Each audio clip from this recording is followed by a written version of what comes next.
मला वाटते महाराष्ट्रातील एकमेव असा नेता आहे की बाकीचे विरोधी पक्ष एकाईकडे, परंतु हे वन मॅन आर्मी बच्चूभाऊ हे लढत आहे शेतकऱ्यांसाठी.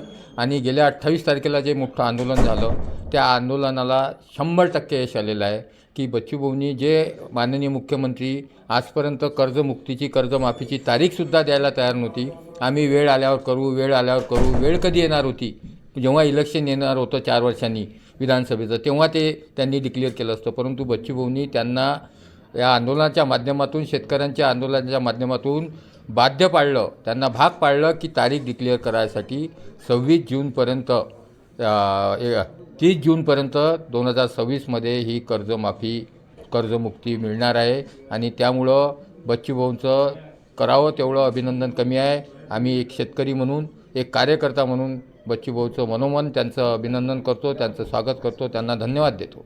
कारण शेतकऱ्यांचा कुठेही वाली राहिलेला नाही, कोणीही वाली राहिलेला नाही. या फक्त स्वार्थासाठी वेगवेगळ्या पक्षाचे लोक, वेगवेगळे राजकीय लोक फक्त आपली राजकीय पोळी भाजण्यासाठी इलेक्शन आलं तरच त्यांना शेतकरी आठवतो. परंतु बच्चूभाऊ असे आहे की ज्यांनी गेल्या 20 ते 25 वर्षापासून शेतकऱ्यासाठी, दिव्यांगासाठी, शेतमजुरासाठी जो लढा चालवलेला आहे, अविरत लढा चालवलेला आहे, तो त्या लढ्याला 29